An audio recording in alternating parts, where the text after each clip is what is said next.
আমি আল্লাহকে দেখে দেখে সিজদা দেওয়ার জন্য তোদেরকে ডাক দেও বান্দা আয় আয় আয় আয় ইয়াউমা ইকশাফু আন সাকি ওয়া ইউদআউনা ইলা সুজুদ ফালা ইস্তাতিউন। এর বান্দা দুনিয়ার বুক থেকে আমি আল্লাহকে না দেখে দেখে সিজদা দিয়েছো, আয় আয় আমি আল্লাহর কুদরতি কদম বাহির করে দিলাম, আমি আল্লাহকে দেখে দেখে দেখে সিজদা কর। ওই দিন আমার আল্লাহর কুদরতি কদম কত সুন্দর, আমার আল্লাহ পৃথিবীটা কত সুন্দর করে সাজাইলেন, কত সুন্দর করে বানাইলেন, না জানি আমার মালিক কত সুন্দর। আমার আল্লাহ কুদরতি কদম বাহির করে দেওয়ার পর মানুষগুলো পাগলের মতো দৌড়াইয়া যাবে সিজদা দেওয়ার জন্য। যারা দুনিয়াতে আল্লাহকে না দেখে দেখে সিজদা দিত, জবানে আল্লাহর নামের জিকির করত, ওই মানুষগুলো দৌড়াইয়া যায় আমার রবের কুদরতি কদম দেখে দেখে সিজদায় লুটে পড়বে। আর কিছু মানুষ সিজদা দেওয়ার জন্য যাবে কিন্তু মাজা বাঁকা হবে না, মাজা রডের মতো শক্ত থাকবে। বলে ওরা কারা, ওরা কারা? বলে দুনিয়ার বুক থেকে ওদের ঈমান ছিল খুবই দুর্বল, ঠিক মতো নামাজ পড়তো না, আমার আল্লাহর কুদরতি কদমে সিজদাও করতো না। ওই মানুষগুলো আল্লাহকে দেখে দেখে ওই দিন আর সিজদা দিতে পারবে না। দুঃখ আর আফসোসের ওই দিন কোনো শেষ থাকবে না। কথা বলো ঠিক কিনা? আল্লাহর মতো বন্ধু কাউকে পাইবি না।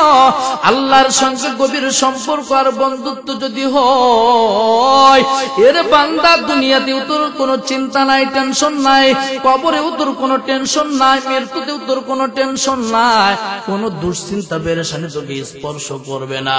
আমার তিলাওয়াতকৃত আয়াত, এরে বন্ধুরা আমার, সূরা আরাফের 40 নম্বর আয়াত আমি তেলাওয়াত করলাম। এই আয়াতের মধ্যে বন্ধুরা আমার কয়েকটি হাদিস আনা হলো। আব্দুল্লাহ ইবনে আব্বাস রাদিয়াল্লাহু তাআলা আনহু ডাক দিয়ে বলেন, মায়ার নবী একদিন আনসারী সাহাবীর জানাজার নামাজে শরীক হইলেন, কিন্তু আনসারী সাহাবীর কবর খুঁজতে বিলম্ব হয়ে গেল।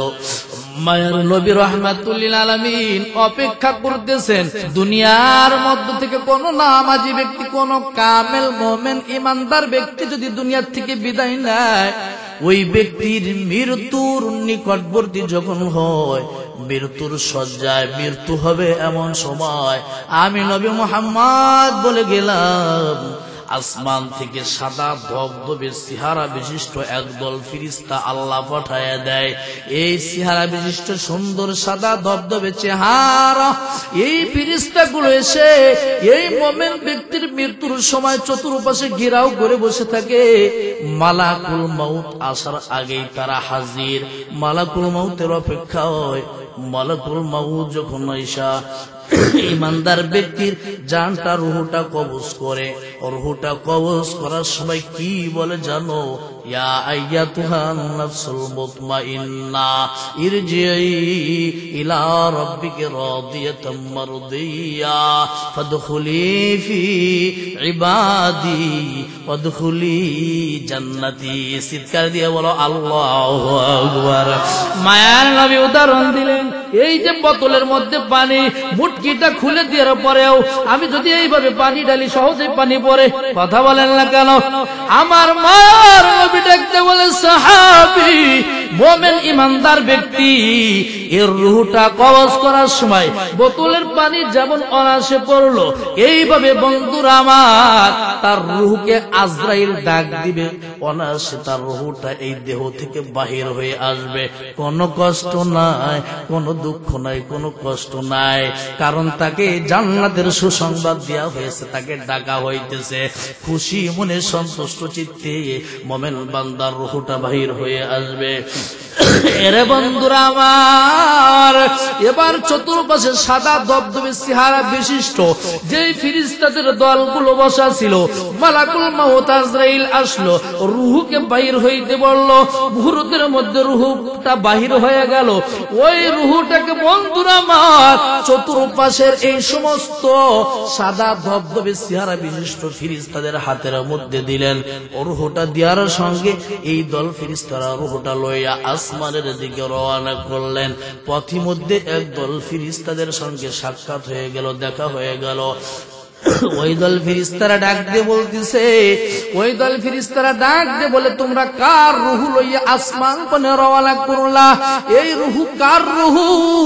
তখন বন্ধুরা আমার বলা হবে, ব্যক্তির রূহটা ইল্লিনে নিয়ে যাবে। এবার আমার আল্লাহ তাআলা বলবেন, এই ঈমানদার মুমিন বান্দার নেক আমলগুলো ইল্লিনে রেখে দাও। এবার তার রূহটা আবার পুনরায় ফিরে নিয়ে যাও, তার কবরের মধ্যে নিয়ে যাও, তার কবরে তার দেহের সঙ্গে বডির সঙ্গে যুক্ত করে দাও। এবার কবরে তার রূহটা আবার পুনরায় ফিরে দেওয়া হবে। পুনরায় ফিরে দেওয়ার পর তাকে জিজ্ঞাসা করবে, তোমার রবকে, তোমার দ্বীনকে, তোমার ইসলামকে, তোমার নবীকে, সব কিছু জিজ্ঞাসা করার পর সুন্দরভাবে সঠিকভাবে জবাব দিতে পারবে। সুন্দরভাবে সঠিকভাবে জবাব দেওয়ার কারণে আমার আল্লাহ তাআলা তখন ফেরেশতাদেরকে ডাক দিয়ে বলবেন, আর নয়, এই কবরের মধ্যে তার জন্য জান্নাতের বিছানার ব্যবস্থা করে দাও। ফাফরিশু লাহু মিনাল জান্নাহ। সুবহানাল্লাহ। এরে বান্দা, আমি আল্লাহ তোর মায়ের পেটের থেকে তার একটা নারী নেত্রনাভির সঙ্গে যুক্ত করে দিলাম। তোর যখন ক্ষুধার প্রয়োজন হয়, খাবারের প্রয়োজন হয়, তোর মায়ের পেটের মধ্যে ক্ষুধার যন্ত্রণা বাড়াইয়া দিলাম। তোর মা আহার করবে, খানা খাবে, এর শক্তিগুলো আমি আল্লাহ তাআলা সরবরাহ করে তোর পেটের মধ্যে ঢুকাই দিই। সুবহানাল্লাহ।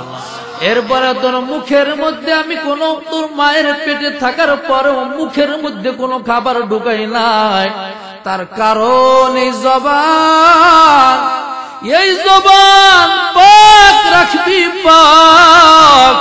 এই জবান দিয়ে আমি আল্লাহ তাআলার কালামুল্লাহ কুরআনের তেলাওয়াত করবি, আমি আল্লাহ তাআলার পাক কালামের জিকির করবি।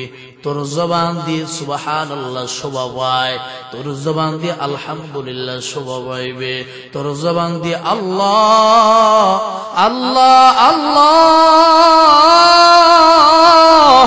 এইভাবে আমি আল্লাহর ডাকবি। এই আওয়াজগুলো, কালিমাগুলো, এই বাক্যগুলো, শব্দগুলো তোর জবানে শোভা পায়। এই জন্য আমি আল্লাহ তাআলা তোর জবানটারে পাক রাখছি, কখনো নাপাক করি নাই রে গোলাম। তার কারণ হইল তোর জবানে জিকির শোনার জন্য, তোর জবানে কালিমা পাঠের পাঠ শোনার জন্য আমি আল্লাহ কেন এত ব্যাকুল। এই জন্যই আমি আল্লাহর কোনো ছেলে নাই, কোনো মেয়ে নাই যে আমি আল্লাহকে আব্বা বলে ডাক দিবে, এমন কোনো ব্যবস্থাও আমার কোনো প্রয়োজন নাই। আমার মা নাই, বাবা নাই, আমার কোনো আত্মীয় স্বজন নাই, ছেলে নাই, মেয়ে নাই, এগুলোর কোনো প্রয়োজন হয় না। এর বান্দা, পৃথিবীর জমিনে কোন সন্তান তার বাবাকে আব্বু বলে ডাক দিয়ে কলিজা ঠান্ডা হয়, আম্মাকে আম্মু বলে, মা বলে ডাক দিলে মায়ের কলিজা ঠান্ডা হয়। তোর জবান দিয়ে আমি আল্লাহ, শুধু আমি আল্লাহর নামের জিকির শুনতে চাই। তোর জবান দিয়ে আমি আল্লাহর নামের জিকির করবি, আমি আল্লাহকে ডাক দিবি, আমি আল্লাহর কুদরতি দিল ঠান্ডা হয়ে যায়। জিকির হক আমদ গজাই রূহে রো মরহমা মুদ দিলে মজরূহে রাজঙ্গে দিল আজ সাইকলেলা পাকে কুন সিনাবাতি গে মুহাব্বত চাকে কোন। কার নামের জিকির করবা? জোরে বলেন কার নামের জিকির? আর জোরে বলো কার নামের জিকির? আল্লাহর নামের জিকির মুহাব্বতের সাথে যারাই করেছে তাদের হেফাজতের জিম্মাদারি নিয়েছেন কে বলো? জিকির করছে ইব্রাহিম নবী,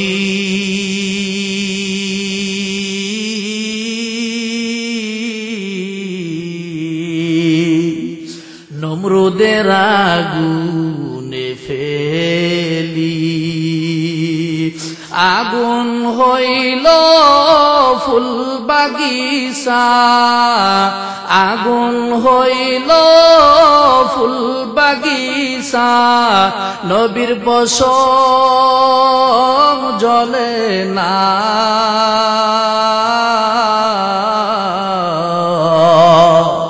হামেশা জিকির কর মুমিন গাফেল থেকো নাও। হামেশা জিকির করো মুমিন গাফেল থেকো নাও। জিকির করছেন মুসা নবী,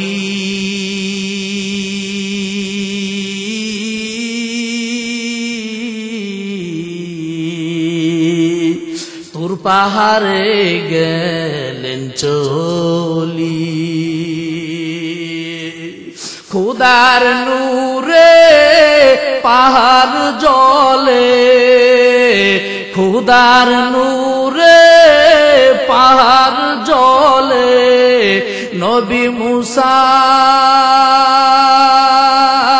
জলে না। হামেশা জিকির করো মুমিন গাফেল থেকো নাও।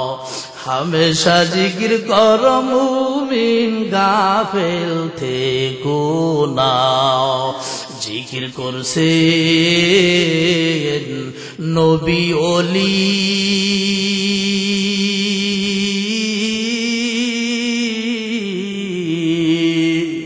খুদার সাথে গেলেন মিলি, দিয়াছিলেন পর্দা খুলি, দিয়াছিলেন পর্দা খুলি, মাবুদ রব্বানা।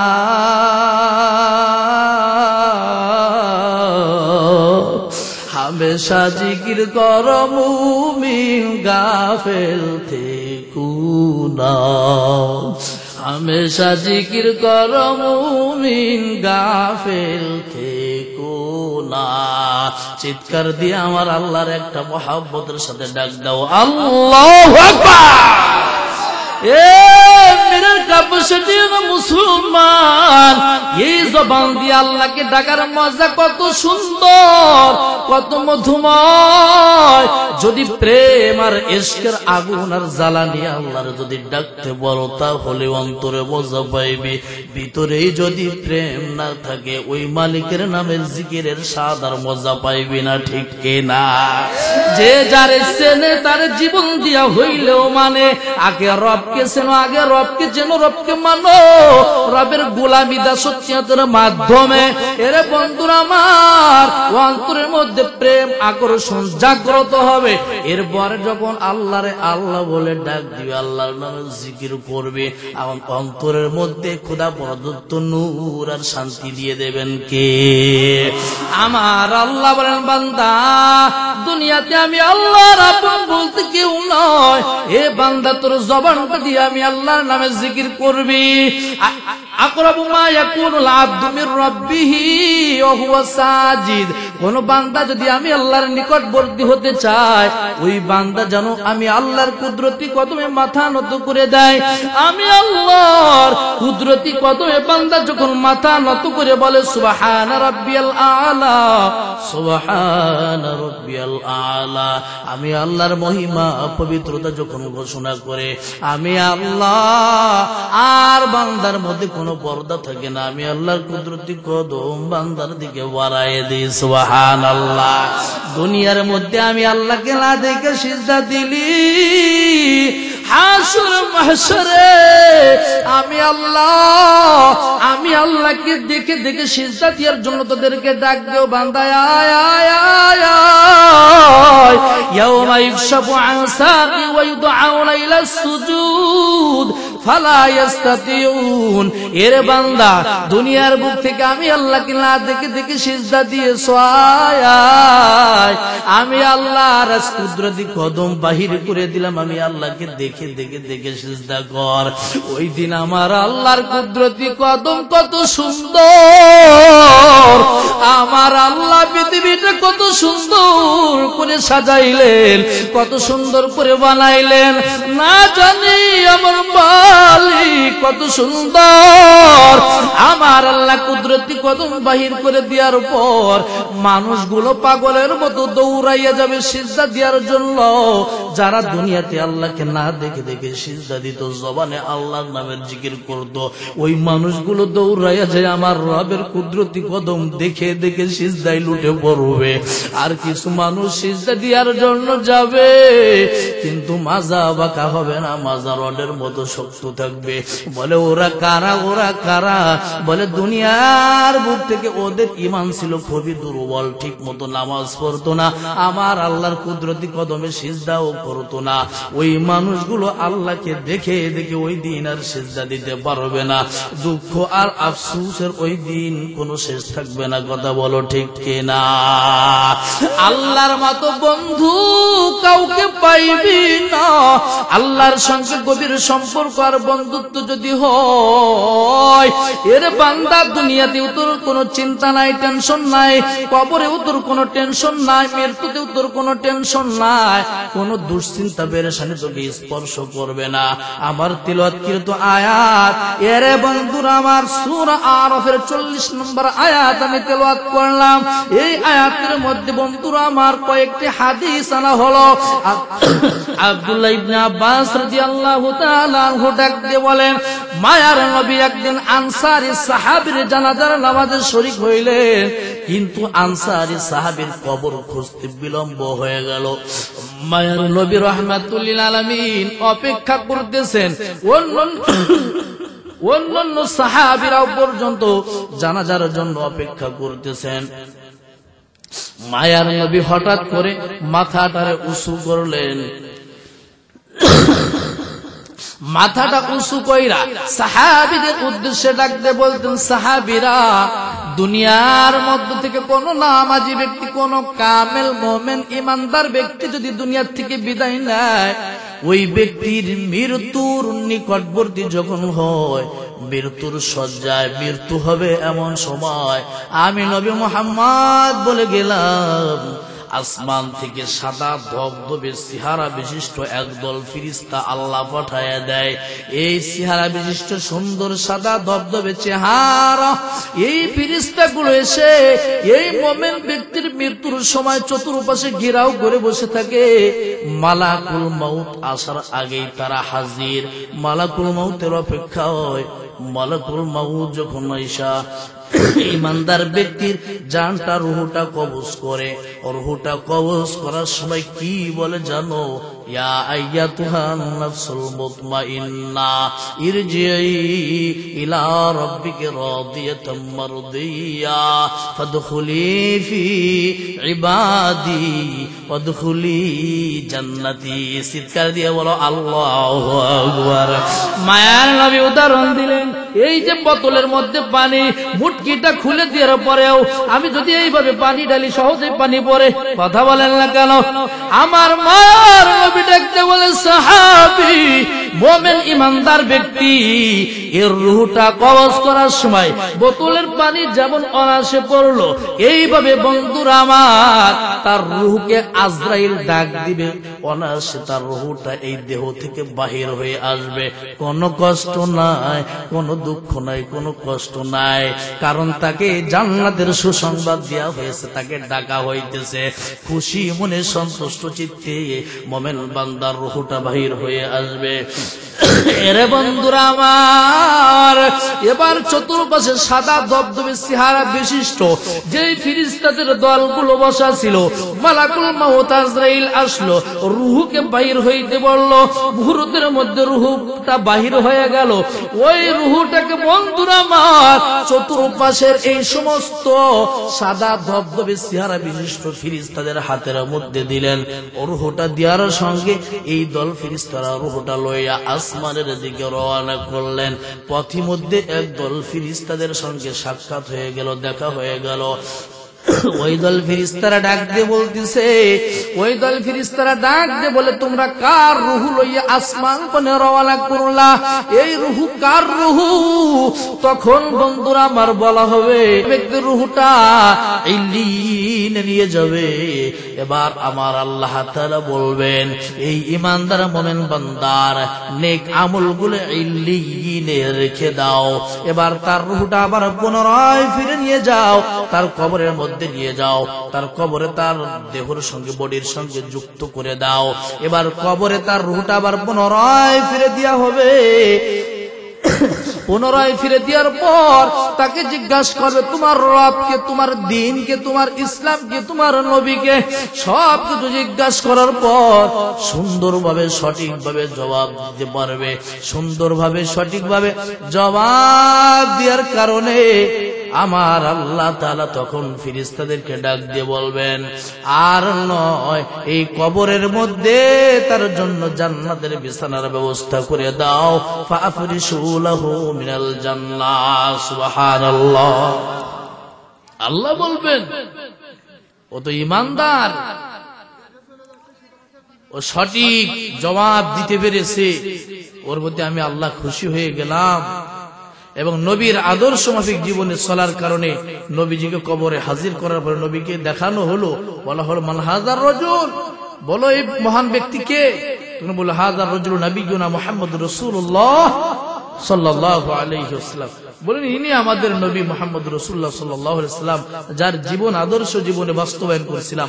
নবীকে দেখেও চিনবে, চিনার পরে তখন আল্লাহ তাআলা বলবেন, ফাফরিশু লাহু মিনাল জান্নাহ।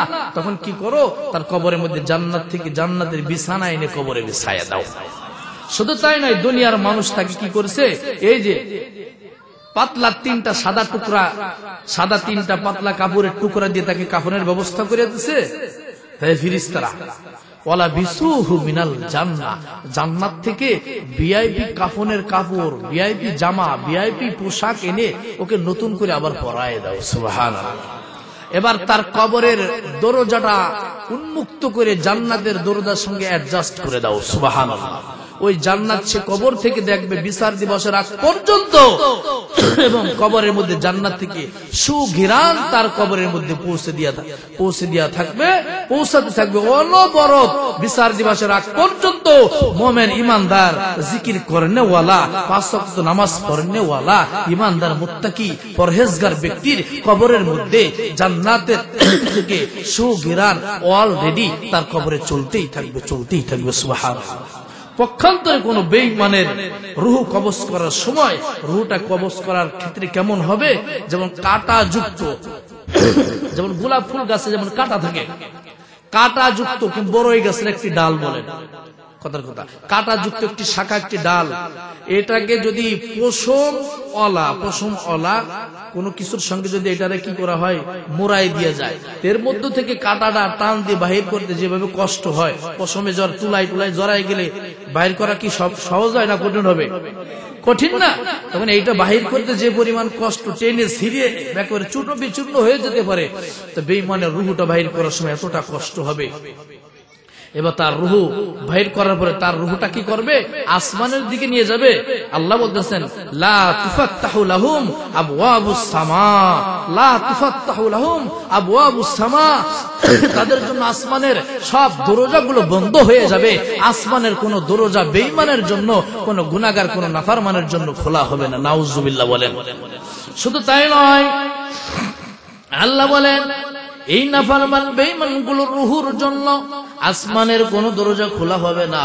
ওয়ালা ইয়াদখুলুনাল জান্নাতা হাত্তা ইয়ালিজাল জামালু ফি সাব্বিল খিয়াত, এমনকি তারা জান্নাতে কোনোদিনও যাবে না যতক্ষণ পর্যন্ত একটি উট সূচের ছিদ্রর পিছ দিয়ে যতক্ষণ পর্যন্ত ঢুকতে না পারবে, ততদিন পর্যন্ত তারা জান্নাতে যাইতে পারবে না। এখানে একটি বিষয় বুঝার, যে এখানে কোরআনে আল্লাহ বলতেছেন, ওয়ালা ইয়াদখুলুনাল জান্নাহ, তারা জান্নাতে যাইতে পারবে না হাত্তা ইয়ালিজাল জামালু ফি সাম্মিল খিয়াত, ততক্ষণ পর্যন্ত যতক্ষণ পর্যন্ত সূচের ছিদ্র দিয়ে একটা উট প্রবেশ করতে না পারবে। কি বুঝলেন? একটা সুই যেটারে সূচ, এইটার যে পিছনে যে ছোট্ট ছিদ্র, এতে তো কাটিমের সুতাই তো ঢুকানো যায় না, কথা কয় না, মুখের থুতু দেয়, বারবার দেয়, কত চোখের নিরিখ যদি একটু এলোমেলো হয়ে যায় পাশ দিয়ে চলে যায়, কথা কয় না কেন? অথচ এখানে বলতে হাত্তা ইয়ালিজাল জামালু ফি সাম্মিল খিয়াত, সূচের ছিদ্র দিয়ে একটি উট প্রবেশ করা, ঢোকা যেমন অসম্ভব, তেমনি ভাবে বেঈমান, কাফের, মুশরিক, ফাসিক, ফুজ্জার, ওদেরকে জান্নাতে যাওয়া তেমনি ভাবে অসম্ভব। ঠিক কিনা বলো? এই জন্য বলা হয়েছে হাত্তা ইয়ালিজাল জামালু ফি সাম্মিল খিয়াত, মানে ওরা কখনোই কোনোদিনও জান্নাতে যাবে না। আল্লাহ তাআলা ওই অভিশপ্ত জাতি, এই অভিশপ্ত জাতি থেকে আল্লাহ তাআলা আমাদেরকে হেফাজত করেন, বলেন আমিন। এবার তাহলে এই রূহগুলোর কি করা হবে? এই বদকার, এই নাফরমান, এদের রূহগুলো কি করা হবে? এদের রূহগুলোকে কবরের মধ্যে 7 তবক জমিন, 7 তবক জমিনের নিচেই যে একটি যন্ত্রণাদায়ক জায়গা, এটাকে বলা হয় কোরআনের ভাষা সিজ্জিন বলা হয়। এটা একটি কষ্টদায়ক জায়গা, যন্ত্রণার জায়গা। এই সিজ্জিনে তাদেরকে রেখে দেওয়া হবে, তাদের আমলগুলো। এবার তাদেরকে কবরে রাখার পর আল্লাহ রাব্বুল আলামিন এবার বলতেছেন লাহুম মিন জাহান্নাম মিহাদু ওয়া মিন ফাওকিহিম গাওয়াশ। এ মুমিন মুসলমান, কত ভয়ানক শব্দ আল্লাহ তাআলা কোরআনে বললেন। সূরা আরাফ 41 নং আয়াতের মধ্যে দেখো আল্লাহ তাআলা কত ভয়ানক একটি শব্দ এখানে দিলেন। এর দুনিয়ার মানুষ, তোমার কোনো হুঁশ নাই, কোনো টেনশন নাই, চিন্তা নাই। আল্লাহ তাআলা বলতেছেন লাহুম মিন জাহান্নাম মিহাদু ওয়া মিন ফাওকিহিম গাওয়াশ।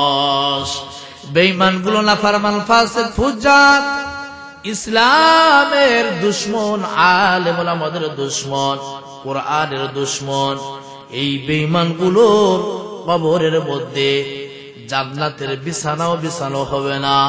জান্নাত থেকে কোনো সুন্দর পোশাক কেন তাদেরকে পরিধান করানো হবে না। তাদের কবরের মধ্যে লাহুম মিন জাহান্নাম মিহাদ। মিহাদুন মানে হলো বিছানা। মেহাদুল মানে কি বলো? বিছানা। লাহুম জাহান্নাম মিহাদ, তাদের কবরের মধ্যে জাহান্নামের বিছানা বিছাইয়ে দেওয়া হবে। ওয়া মিন ফাওকিহিম গাওয়াশ, এবং তাদের বডিটা ঢেকে দেওয়ার জন্য ওয়া মিন ফাওকিহিম গাওয়াশ, আগুনের চাদর দিয়ে তাদেরকে ঢেকে দেওয়া হবে। তাদের উপরের সামিয়ানাটা হবে আগুনের। ওয়া মিন ফাওকিহিম গাওয়াশ।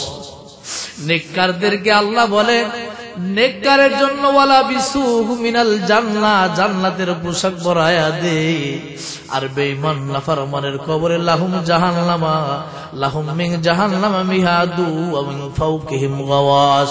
বিছানাটা তাদের হবে আগুনের, জাহান্নামের বিছানা। আবার তাদের কবরের সামিয়ানাটা, চাদরটাও হবে আগুনের। রে বন্ধুরা আমার, বলো বলো, ওই যন্ত্রণা সহ্য করার মতো ক্ষমতা আমার আপনার আছে নাকি? বলে তাহলে দুনিয়াতে কাকে রাজি খুশি করে যাইতে হবে? বলো, জোরে বলো, কার রাজি খুশি করতে হবে? ওই আল্লাহ তাআলার গোলামি, ওই আল্লাহ তাআলার দাসত্ব যদি না করি, আরে বন্ধুরা আমার দুনিয়া থেকে বিদায় নাও। রব যদি আমার আপনার প্রতি যদি খুশি না হয়, কবরের মধ্যে এই আচরণ, কিন্তু এই আচরণ ব্যবহার আমি আপনি সহ্য করতে পারবো না। কোরআন যদি সত্য বুঝো, সত্যই মেনে থাকো, কোরআনের প্রতি যদি পরিপূর্ণ একই বিশ্বাস হয়, তাহলে মনটারে বুঝাইয়া নাও, মনটারে বুঝাইয়া নাও। দুনিয়ার মধ্যে কোনো ছলচাতুরি, কোনো দান্দাবাজি করলে চলবে না। রবের হুকুমের সামনে নিজেকে মাথা নত করে দিতে হবে, অন্যথায় নাই কোনো উপায় থাকবে না। এরে বন্ধুরা আমার আল্লাহ বলেন ওয়াকাযালিকা নাজিসিজ যালিমিন। এটা হলো জালেম বেঈমান গুনাহগারদের জন্য এটা প্রতিদান। এই প্রতিদান ওদেরকে পরিপূর্ণভাবে তাদেরকে বুঝে দেওয়া হবে। এবার আসো পক্ষান্তরে যারা দুনিয়ার মধ্যে নেক আমল করেছে, রব চাহি জিন্দেগি, ওয়াল্লাযিনা আমানু ওয়া আমিলুস সলিহাত, যারা ঈমান এনেছে এবং নেক আমল করেছে, লা নুকাল্লিফু নাফসান ইল্লা উসআহা, ঈমান আনা এবং নেক আমল করা, এরপরেই আল্লাহ তাআলা লা নুকাল্লিফু নাফসান ইল্লা উসআহা এই শব্দটা কেন ব্যবহার করলেন? আল্লাহ তাআলা বলতেছেন, রে বান্দা, ঈমান আনয়ন করা এবং আমালে সালেহ করা, এইটা বান্দার উপরে আমি আল্লাহ তাআলা চাপিয়ে দিয়ে জুলুম করি নাই। এইটা বান্দার জন্য কষ্টদায়ক নয়, এমন কোন আইন, এমন কোন হুকুম বান্দার উপরে করে নাই যা বান্দার জন্য কষ্টসাধ্য, যা বান্দার জন্য কষ্টদায়ক হবে, যা বান্দার সাধ্যের বাহিরে বান্দা পালন করতে পারবে না, এমন কোন আইন আমি আল্লাহ তাআলা বান্দার উপরে আমি আল্লাহ তাআলা প্রয়োগ করি নাই। যদি কেউ ঈমান আনে এবং নেক আমল করে, আমার আল্লাহ তাদের পুরস্কার হিসেবে ঘোষণা দেয়, উলাইকা আসহাবুল জান্নাতি হুম ফিহা খালিদুন, ওরা হলো জান্নাতের অধিবাসী, চিরস্থায়ী জান্নাতের মেহমান হবে, যেই জান্নাত থেকে কোনদিন তাদেরকে কোনদিনও বাহির করা হবে না। খালিদিনা ফিহা লা ইয়াবগুনা আনহা হিওয়ালা, ওই জান্নাত থেকে তাদেরকে আর কোনদিন বাহির করা হবে না, ওই জান্নাত থেকে তারা স্থানান্তর হতেও চাইবে না, বাহির হতেও চাইবে না। প্রশ্ন হয়, হুজুর, একটা জায়গায় দীর্ঘদিন থাকলে একটা অভক্তি আসতে পারে, জান্নাতের মধ্য থেকে খালিদিনা ফিহা লা ইয়াবগুনা আনহা হিওয়ালা, মানুষ বাহির হইতেও চাইবে না, আল্লাহ বাহির করবে না, ওই জান্নাতে থাকতে থাকতে মানুষের কি অভক্তি আসবে না? আমার আল্লাহ বলেন, তাম পৃথিবীর সৌন্দর্য যদি এক জায়গা করা হয়, তাম পৃথিবীর সমস্ত প্রযুক্তি খাটাইয়া সৌন্দর্য বানাইয়া ওইটারে যদি এক জায়গা করা হয়, আর জান্নাতের একটা ইটের সৌন্দর্যের পরিমাণ কোনোদিনও হবে না, ঠিক কিনা? এত সুন্দর জান্নাত আমি আল্লাহ বানাইলাম, যেই জান্নাতে নিয়ামতে ভরপুর, যে জান্নাতের নিয়ামত দেখে বান্দার কোনদিন তৃপ্তি মিটবে না, বান্দা কোনদিন শেষ করতে পারবে না। এই জন্য ওই জান্নাত থেকে বান্দা কখনো বাহির হতেও চাইবে না। কথা বলো ঠিক কিনা? জান্নাত চির সুখের ঘর, জান্নাত চির সুখের ঘর, যদি জানতে ওগো তুমি, মায়া ঘেরা রঙিন পৃথিবী নয়তো সুখের খনি, ঠিক কিনা?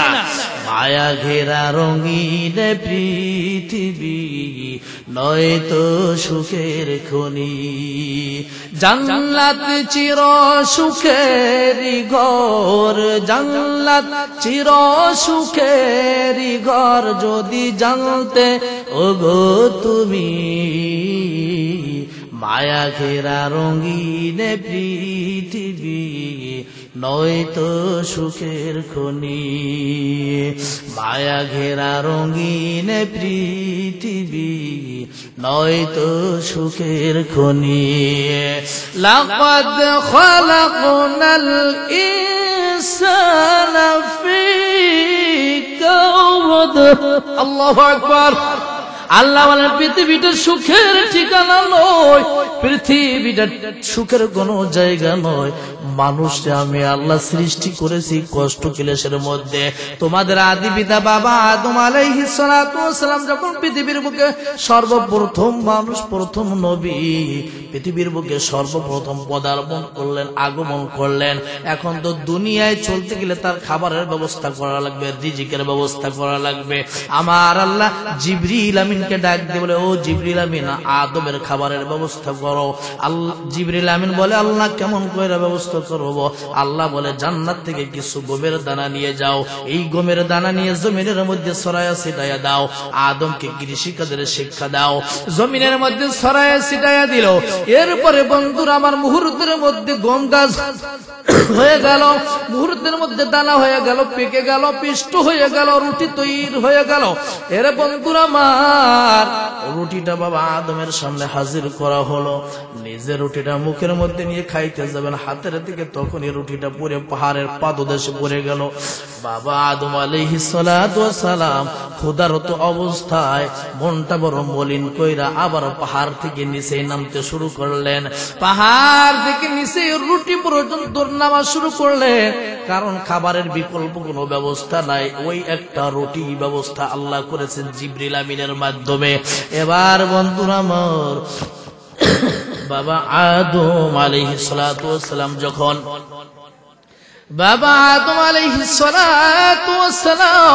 যখন পাহাড়ের নিচে নেমে রুটিটা তুলে নিলেন, তখন পুরা শরীর দিয়ে ঘামের ফোঁটা টপ টপ টপ টপ করে পড়তেছে। আমার আল্লাহ ডাক দিয়ে বলে, আদম রিজিক খাইবা দুনিয়ার মধ্যে জান্নাতের মতো এত সহজে খাইতে পারবা না। জান্নাতে তো কত সহজেই খানা খেয়েছো, কিন্তু দুনিয়ার মধ্যে কষ্ট ক্লেশ করা লাগবে, ঘাম ঝরানো লাগবে, মেহনত করে করে করে করে রিজিক তোমার মুখ পর্যন্ত পৌঁছাইবে। এত সহজে পাইবা না রে বন্ধুরা আমার। জমিনের মধ্যে ধানের চাষ করলে 3 থেকে 3.5 মাস অপেক্ষা করা লাগে ওই ধান ঘরে ওঠানোর জন্য। কথা বলো ঠিক কিনা? কত সার ওষুধ দিয়া লাগে, কত মেহনত করা লাগে রে বন্ধুরা আমার। এত সহজে দুনিয়ার খাবার মুখ পর্যন্ত যাবে না। যেই খাবারটা তুমি মুখ পর্যন্ত পাইছো, মুখের মধ্যে ঢুকাইলা, এই খাবার তৈয়ার করার জন্য এর পিছনে কত মেহনত। একটু চোখ বন্ধ করে হিসাব পত্র মিলাই দেখো, ঠিক কিনা বলো? এই জন্য আল্লাহ বলেন, পৃথিবীটা সুখের কোন জায়গা নয়, দুনিয়াটা সুখের কোন জায়গা নয়। দুনিয়াটা আমি আল্লাহ তাআলা মানুষকে সৃষ্টি করেছি কষ্ট ক্লেশের মধ্য দিয়ে। এই পৃথিবীর জমিনটাই হলো কষ্ট ক্লেশের জায়গা। কথা বলো ঠিক কিনা? চিরস্থায়ী সুখ আর শান্তির সুখের জায়গা যদি জান্নাতে যাইতে চাও, তাহলে বন্ধুরা আমার দুনিয়ার বুকে কষ্ট মেহনতের মধ্য দিয়ে আল্লাহর স্মরণ থেকে গাফেল থাইকো না। আল্লাহর স্মরণটা রাখিও। আল্লাহর স্মরণ যদি সর্বদা রাখতে পারো, দুনিয়ার কষ্ট ক্লেশের মধ্যে আমার আপনার হায়াত একদিন শেষ হয়ে যাবে। কিন্তু রবের স্মরণ সর্বদা রাখার কারণে আমার আপনার কবরের মধ্য থেকে শুরু করে, কবর মৃত্যু থেকে শুরু করে কবর, হাসর, মিজান, পুলসিরাত, প্রত্যেকটা ঘাটিতে আমার আল্লাহ আমার আপনার বন্ধু হয়ে যাবে। আরে বন্ধুরা আমার, এবার পৃথিবীর জমিনে আমার আল্লাহ কিভাবে আনলেন আমাকে আপনাকে? ওই যে শুরুতে বলেছিলাম, আমাকে আপনাকে আল্লাহ তাআলা নাপাক পানি থেকে মায়ের গর্ভে রাখলেন। ফাজআল্লাহু ফি করারিম মাকিন, সুরক্ষিত জায়গায় মায়ের পেটে রাখলেন। ইলা কদারিম মাআলুম, নির্দিষ্ট একটি সময় পর্যন্ত মায়ের গর্ভে আমি আপনি ছিলাম। এরপরে আল্লাহ বলেন, সুম্মা সাবিলা ইয়াসসারা, আমি আল্লাহ সহজ পদ্ধতিতে দুনিয়ায় তোরে আনলাম। তোর মায়েরও কোনো ক্ষতি হয় নাই, তোরও কোনো ক্ষতি হয় নাই। সুম্মা সাবিলা ইয়াসসারা, সুম্মা সাবিলা ইয়াসসারা, সুন্দরভাবে আমি আল্লাহ তাআলা সিস্টেম করে তোরে দুনিয়ায় আনলাম। দুনিয়ায় আসার পরে তুই বান্দা চিৎকার দিয়ে ওয়াও ওয়াও আওয়াজ করে কান্না করেছিলে। কেন জানো? দুনিয়া অভিশপ্ত, দুনিয়ার এই আযাবের, আরে এই দুনিয়ার গুনাহের দুনিয়ার বাতাস তোর গায়ে লাগলো। এই দুনিয়ায় আসার পরে রিজিকের টেনশন চিন্তা তোর করা লাগবে, একটু পেরেশানি ভোগ করা লাগবে। কারণ মায়ের গর্ভে যতদিন ছিলি ততদিন খাবারের জন্য তোর টেনশন করা লাগে নাই। এখন ভূমিষ্ঠ হইনি, এখন তুই যদি ক্ষুধার কারণে কান্না যদি না করিস, তোর মা সঠিক সময় ধরে দুধ পান করাবে না, ঠিক কিনা? এই এমন একটা দুনিয়ায় আসলি, তোর মেহনত করা লাগবে। তুই যদি 2 ঘন্টার মধ্যে কান্না না করো, তাহলে তোর মা মনে করবে এখনো তোর ক্ষুধা লাগে নাই। তুই 5-10 মিনিট পরে যখন আওয়াজ দিয়ে কান্না করে দাও, তোর মা ঘুম ফেলাইয়া, তোর মা খাবার রাইখা, খাবারের প্লেটটা অমন ভাবে রাইখা দৌড়াইয়া যাইয়া তোরে একটু দুধ পান করানোর জন্য মা পাগল হয়ে যাবে। কথা বলো ঠিক কিনা? আরে বন্ধুরা আমার, এই মা যদি খাবার খাইতে বসছে, এমন সময় সন্তান পায়খানা করে বিছানাটা ভিজাইয়া দিছে, সন্তানের কান্নার আওয়াজ শুনিয়া মা খাবার খাওয়া শেষ করবে নাকি খাবার ওখানে রেখে দৌড় দিবে? কথা বলো না কেন? খাবার ওখানে রেখে দৌড়াইয়া চলে যাবে সন্তানের পেশাব পায়খানা পরিষ্কার করে। পরবর্তীতে অনেক মায়ের খাবার জুটে, আবার নাও জুটে। কথা বলো না কেন? এবার ওই মা বাবা সন্তানকে লালন পালন করতে যাইয়া হাতের উপরে রাইখা রাইখা অনেক সময় নাচায়, মহাব্বত করে, সন্তানটাকে হাতের উপরে দাঁড় করাইয়া আর এক হাত দিয়ে ধরে ধরে রেখে আনন্দ করে, খেলা করে বাচ্চাটার সঙ্গে। আবার মাঝে মধ্যে পায়ের মধ্যে চুম্বন করে, করে কি করে না, সন্তানটার পেটের মধ্যে মাথাটা ঠেকায়, মুখে চুম্বন করে, কপালে করে, ঠোঁটে করে, নাকে করে। এত মহাব্বত আর ভালোবাসা দিয়ে যে মা বাবা লালন পালন করছে, এই সন্তান আবার বড় হইলে ওই পা দিয়ে কত মা বাবার কলিজার মধ্যে লাথি মারে, আছে না নাই? এ যুবক সাবধান, সাবধান। আমার আল্লাহ কোরআনের মধ্যে যত জায়গায় আইন করলেন, ওয়াবুদুল্লাহ ওয়ালা তুশরিকু বিহি শাইআ ওয়া বিল ওয়ালিদাইনি ইহসানা। আমার আল্লাহ বলেন, আমি আল্লাহর সঙ্গে কাউকে শরীক করবে না, এবং আমি আল্লাহ তাআলার সঙ্গে কাউকে শরীক করবে না। এবং তারপরেই নির্দেশ দিলেন, ওয়া বিল ওয়ালিদাইনি ইহসানা, মা বাবার সাথে ইহসান করো, মা বাবার সাথে উত্তম আচরণ করো। এর বন্ধুরা আমার, রবের ইবাদতের পরেই যেই আল্লাহ মা বাবার খেদমত করার জন্য মা বাবাকে ভালোবাসার নির্দেশ দিলেন, ওই মা বাবা কত কষ্ট করে লালন পালন করলো, ওই মা বাবার কলিজায় আঘাত দিয়ে দুনিয়াতে উন্নতি করতে পারবে না, মৃত্যুর সময় কালিমা নসিব হবে না, বেঈমান হয়ে দুনিয়া থেকে মারা যাইবি। এই জন্য আজকের এই ময়দান থেকে কাজ দিলে তওবা করো। যাদের মা বাবা কবরে চলে গেছে, ফাজুরুহা ফাইন্নাহা তুযাক্কিরুল আখিরা, কমপক্ষে সপ্তাহে একটা দিন মা বাবার কবরের পাশে সন্তান তুমি যাইবা। যদি মা বাবার কবরের পায়ের কাছে দাঁড়ানোর জায়গা থেকে ওখানে দাঁড়াইবি, কেন দাঁড়াইবি জানো? মা বাবা কবর থেকে তুই সন্তানের চেহারাটা নয়ন ভরে দেখে নেয়, এই জন্য মা বাবার কবরের পাশে তুই সপ্তাহে একটা দিন যাইবি। মা বাবা তোরে একটু দেখতে চায়, তু তাওয়ান্দার কাস্তাই আজমালে মা ইজমা গাফিল সুদি আজহালে মা। এবং তোর চেহারা দেখে আর বলে, সন্তান দুনিয়ার থেকে, দুনিয়ার মধ্যে তোদের জন্য ধন সম্পদ সব কিছু রেখে আসলাম রে সন্তান, আমরা কিছুই নিয়ে আসি নাই। এই কবরের জন্য কবরের ঘরে একটু সব রেশনের ব্যবস্থা করবি, কবরের পাশে এসে একটু দোয়া দুরূদ পড়বি। এরে সন্তান, এ মা বাবার সন্তান, সাবধান সাবধান। ওই মা বাবার দোয়া নিয়ে দেখবি দুনিয়া উন্নত হবে, পরকালও উন্নত হবে। মা বাবার অভিশাপ নিয়ে দুনিয়া উন্নত হবে না, বেঈমান হয়ে মারা যাওয়ার সম্ভাবনা রয়েছে। কারা কারা কাজ দিলে নিয়ত করতে পারো আজ থেকে, যাদের মা বাবা জীবিত আছে, মা বাবার সঙ্গে খারাপ আচরণ করব না, সর্বদা ভালো ব্যবহার করার চেষ্টা করব, এমন নিয়ত যাদের আছে, কাজ দিলে তারা দুহাত করে আমার আল্লাহরে দেখায়া দাও। আয় রাব্বে কারিম আল্লাহ, ও মালিক, আয় রাব্বে কারিম আল্লাহ, আমরা মা বাবার সাথে